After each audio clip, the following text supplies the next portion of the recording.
आप यहां से गाजा देख सकते हैं। इन दीवारों के पीछे लगभग 2 मिलियन से ज्यादा लोग एक खुली जेल में घिरे हुए हैं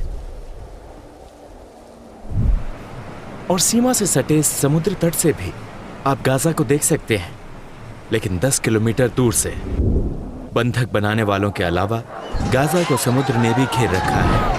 Patria o muerte. Of your dehumanization of Arabs, what do you have to say for yourself? And this, you liar!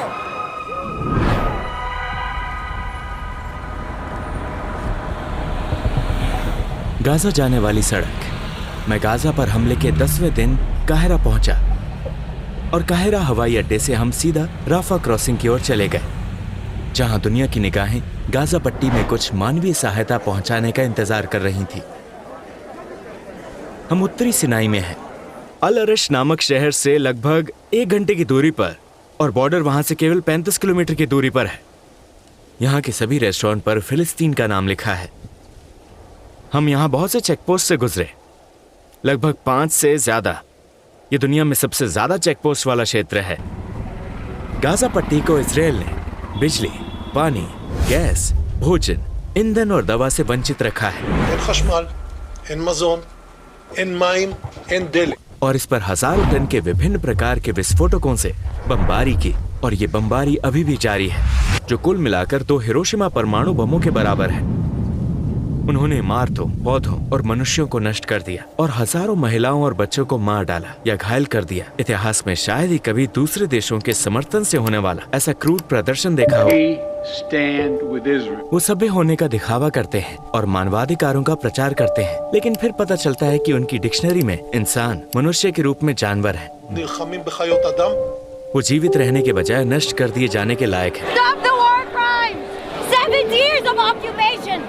Behind these walls, we have 2 million people. ते बाहर नहीं निकलेंगे, भले ही दूसरी विपत्ति आ जाए। हमने पहले ही काफी देख लिया है। We're still alive till now. Rafah crossing तक पहुंचने के लिए हमें सिनाई से होकर गुजरना था और हम इंस्पेक्शन के लिए दर्जनों चेक पोस्ट पर रोका गया।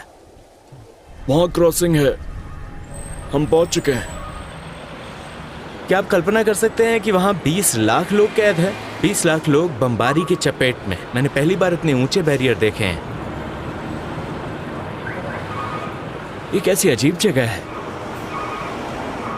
ये मिस्र की राफा क्रॉसिंग है, दूसरी तरफ फिलिस्तीनी क्रॉसिंग है। वो ठीक 300 मीटर की दूरी पर है। हाँ, 300 मीटर, बिल्कुल। फिर हम गाजा पट्टी में होंगे। तो अगर हम चाहें तो क्या इससे गुजर सकते हैं? नहीं, ये अभी संभव नहीं है। युद्ध की शुरुआत से ही क्रॉसिंग बंद है। इस तरफ से या उस तरफ से? दोनों तरफ से। दूसरा इजराइल द्वारा नियंत्रित है। हाँ, इस पर इजराइल का नियंत्रण है। वो बमबारी कर रहे हैं। हर बार वो कहते हैं कि ये 9 बजे खुलेगा, फिर वो इसे बंद कर देते हैं। वो बस हम सहायता कार्यकर्ता को डराने के लिए क्षेत्र पर बमबारी कर रहे हैं। हमें बताने के लिए कि यदि आप उस सीमा को पार कर सहायता पहुंचने की कोशिश करेंगे तो हम तुम पर भी बम गिराएंगे। ये हत्या है, ये नरसंहार है, ये जातीय सफाया है, एक पूरे राष्ट्र का सफाया। ये साफ तौर पर नरसंहार है। क्या आप ये तंबू देख रहे हैं? क्या आप देख सकते हैं कि आज रात हम कहाँ सो रहे हैं?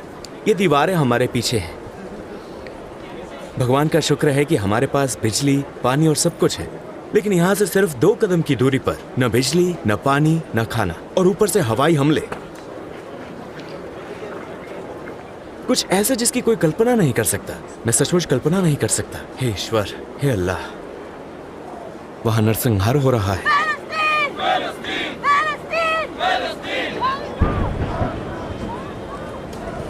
सारी रात ऐसे ही चलता है। बमबारी की आवाज। उन्होंने अस्पतालों और स्कूलों पर बमबारी की। उन्होंने पीछे कुछ भी नहीं छोड़ा। 14 दिन की घेराबंदी, जमीनी, हवाई और समुद्र से। पहली चिकित्सा सहायता का आगमन हुआ और वो उन्हें प्रवेश की अनुमति नहीं दे रहे हैं। 150 से भी ज्यादा ट्रकों को प्रवेश की अनुमति नहीं, केवल 2 ट्रक ही प्रवेश करेंगे। उन्होंने अभी अभी हमारे सामने वाली क्रॉसिंग पर बम गिराया है। उन्हें अंदर ना आने की चेतावनी देने के लिए ऐसा किया। उन्होंने गेट बंद कर दिए और उन्हें वो दोबारा नहीं खोल रहे।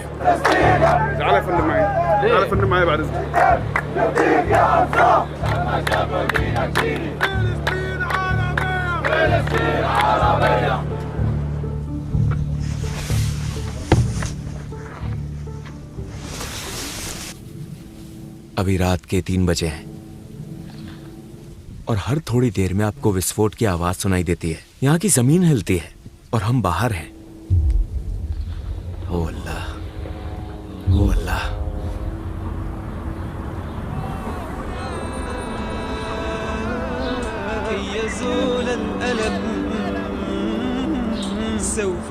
Jordan, Israel, to Europe.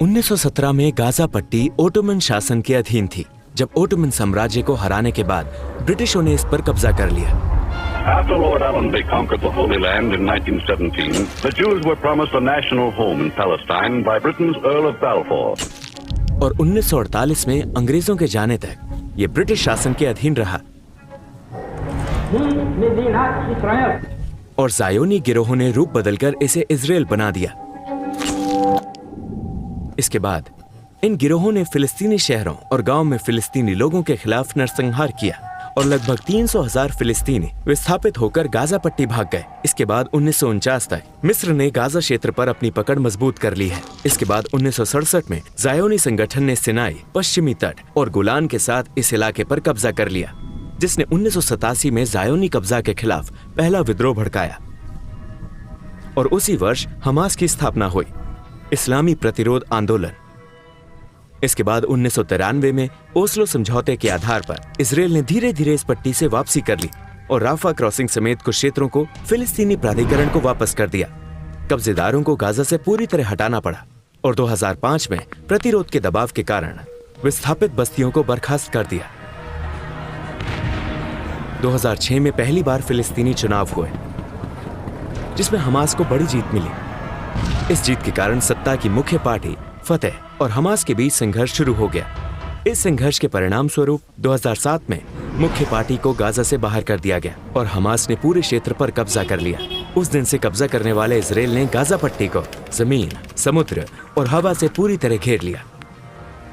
इसके बाद उन्होंने 2008, 2009, 2012, 2014, 2018, 2019 और 2021 में झूठे बहाने के तहत इस पट्टी पर 5 से अधिक बार हमला किया, जिसमें महिलाओं और बच्चों समेत हजारों नागरिक मारे गए और घायल हुए।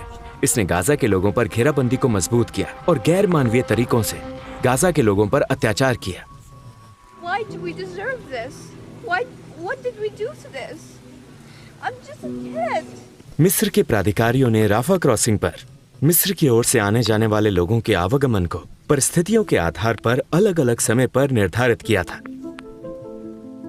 संपूर्ण विश्व, संयुक्त राष्ट्र और अरब देश इजराइल से गाजा पर से घेराबंदी हटाने और अंतर्राष्ट्रीय स्तर पर मान्यता प्राप्त 2 राज्य समाधान को लागू करने का आह्वान कर रहे हैं और उन्हें लगातार इजरायली सरकारों द्वारा अपनाए गए उसी रास्ते पर चलते रहने के परिणामों के बारे में चेतावनी दे रहे हैं, जिनमें सबसे उग्रवादी और सबसे हिंसक वर्तमान सरकार है। और फिर आया 7 अक्टूबर 2023।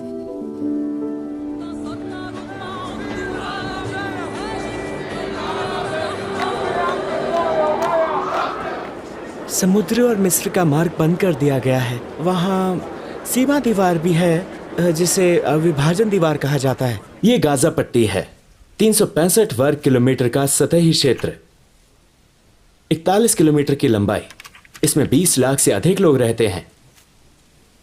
उनकी औसत आयु 14 वर्ष से कम है, यानी वो बच्चे हैं। इसमें सबसे महत्वपूर्ण शहर हैं गाजा शहर, खान यूनिस, देर अल बल्लाह और राफा। इस पट्टी में फिलिस्तीनियों के लिए 8 शरणार्थी शिविर हैं जो 1948 के विनाशकारी आपदा के दौरान विस्थापित हुए थे। यहाँ के नागरिक गाजा में बहुसंख्यक माने जाते हैं। जबालिया, अल शाती और नुसेरात मुख्य शिविर हैं।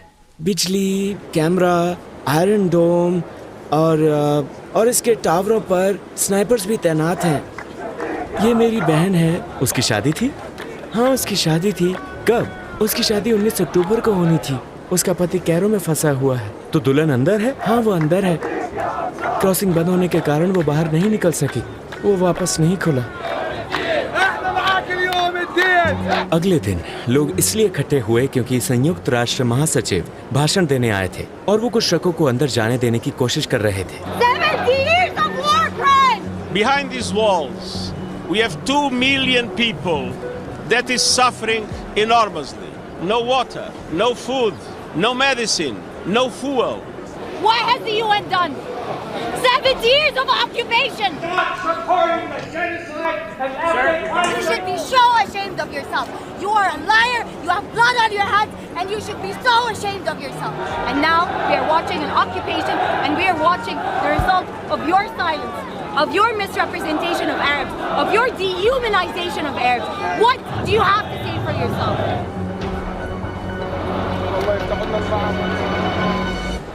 ये वही व्यक्ति है जिसने कहा था स्थिति देखने के बाद हमास का हमला बिना वजह नहीं था। It is important to also recognize the attacks by Hamas did not happen in a vacuum. They have seen their land steadily devoured by settlements and plagued by violence. In Deir Yassin, 1948, Jewish extremists massacred nearly 200 Arab villagers, including children. Their economy stifled, their people displaced, and their homes demolished.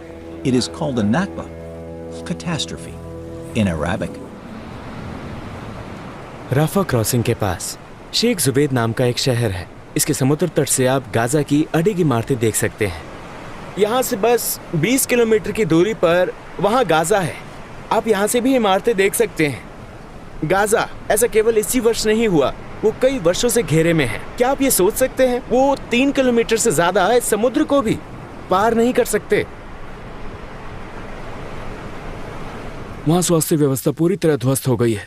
बाहर कई truck खड़े हैं जो हफ्तों से इंतजार कर रहे हैं, जबकि गाजा की स्वास्थ्य प्रणाली नष्ट हो चुकी है। हालांकि ज़ायोनी संगठन ने प्रतिदिन केवल 20 ट्रकों को ही अंदर आने दिया और गैस या डीजल के प्रवेश पर रोक लगा दी, जिसकी अस्पतालों को बहुत आवश्यकता है। इन क्षणों में जब हम रिकॉर्डिंग कर रहे हैं, हम हर समय गाजा पर बमबारी की आवाज सुन सकते हैं। इस समय गाजा पर बमबारी हो रही है। गाजा में प्रतिदिन 100 ट्रकों को प्रवेश भी पर्याप्त नहीं होगा। किसी का हाथ और पैर काट दिया गया है। हम सिर्फ उसे अपनी माँ, पिता और बहन के लिए बॉडी बैग दे सकते हैं।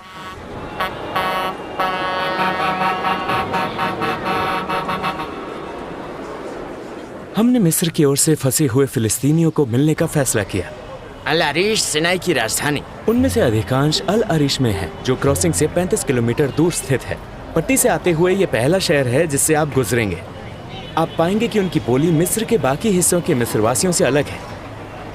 उनकी बोली जॉर्डन और फिलिस्तीन की बोली के करीब है। आमतौर पर हमें सिनाई बेडोइन कहा जाता है। ये एक ऐसा चीज है जो सिनाई लोगों के खून में दौड़ती है। यहाँ तक कि सिनाई का खाना भी फिलिस्तीन के समान है। हम मगलोबा और मूसा खान भी शेयर करते हैं। इसके अलावा जैतून का तेल और थाइम खाने की संस्कृति भी।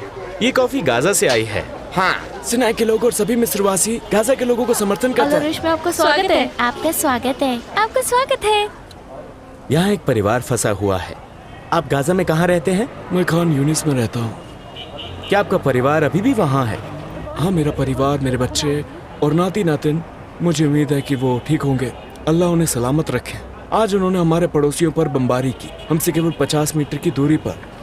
वो चर्चों, मस्जिदों, यहाँ तक कि बकरियों पर भी बम गिरा रहे हैं। यदि एक व्यक्ति रोटी लेने जाता है तो उसे पता चलता है कि बकरी पर बम गिराया गया है। जाने के लिए सुरक्षित जगह कहाँ है? हमने एक अपार्टमेंट किराए पर लिया और हम अल अरिश में रह रहे हैं। आप गाजा में कहाँ रहते हैं? मैं जैतून में रहता हूँ, गाजा के मध्य में। क्या इस पर कोई असर पड़ा? वो पूरी तरह नष्ट हो गया है। कोई भी देश आपको स्वीकार नहीं कर सकता? नहीं, हम मिस्र से बाहर नहीं निकल सकते। लेकिन यूक्रेन युद्ध के दौरान यूक्रेनियन कैसे कहीं भी जा सकते थे? विदेशियों के लिए सभी देश खुले हैं। फिलिस्तीनियों को घेर लिया गया है। गाजा केवल 40 किलोमीटर चौड़ा है।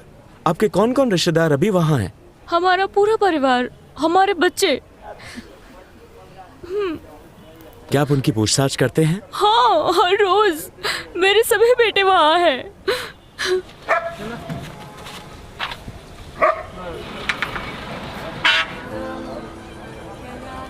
जब फिलिस्तीनी अल अरिश आते हैं तो उन्हें ऐसा लगता है जैसे वो गाजा में है। एक फिलिस्तीनी या तो गाजा या अल अरिश में आराम से रह सकता है। हमारे चाचा और रिश्तेदार एक दूसरे से संबंधित हैं। हमारे बीच कोई दीवार नहीं है। यहाँ और वहाँ के ज्यादातर लोग एक ही हैं, फिलिस्तीनी। हम घर जाना चाहते हैं, लेकिन यह बंद है। लेकिन इस पर बमबारी हो रही है, आप अंदर कैसे प्रवेश कोई करेंगे? बात नहीं, हम इस मानसिक तनाव के बजाय उनके साथ रहना और उनके साथ मरना चाहते हैं। हम नहीं जानते कि वो जीवित हैं या मर गए, यदि उन्होंने कुछ खाया है या पिया है, हम उनके बारे में कुछ नहीं मैं जानते। अपने बच्चों और पोते पोतियों से मिलने के लिए क्रॉसिंग खुलने का इंतजार कर रहा हूँ। क्या आप उन्हें बाहर निकालना चाहते हैं? नहीं, मैं उन्हें कहाँ ले जाऊंगा? सबसे प्रश्न ये है कि हम कहाँ जाएंगे? यदि ये 1 घंटे के लिए खुलता है तो मैं तुरंत गाजा वापस जाऊंगा। लोग गाजा से बाहर नहीं निकल पा रहे हैं। क्या मैं अपने घर छोड़कर तंबू में रहूं या घर वापस जाऊं? मैं अपने घर में ही मरना पसंद करूंगा। ये एक विस्थापन योजना है। फिलिस्तीन के अलावा कोई विकल्प नहीं है। हमारे पास कब्जे का विरोध करने के अलावा कोई विकल्प नहीं। जब तक कि वो उसे पूरी तरह मिटा ना दे, वो गाजा से छुटकारा नहीं पा सकते। उनका धैर्य सामूहिक दंड का अर्थ है गाजा के लोगों को अब सजा मिल रही है। But you know that there are a lot of refugees, a lot of innocent civilians, men, women, and children in that refugee camp as well, right? My name is Mohtad.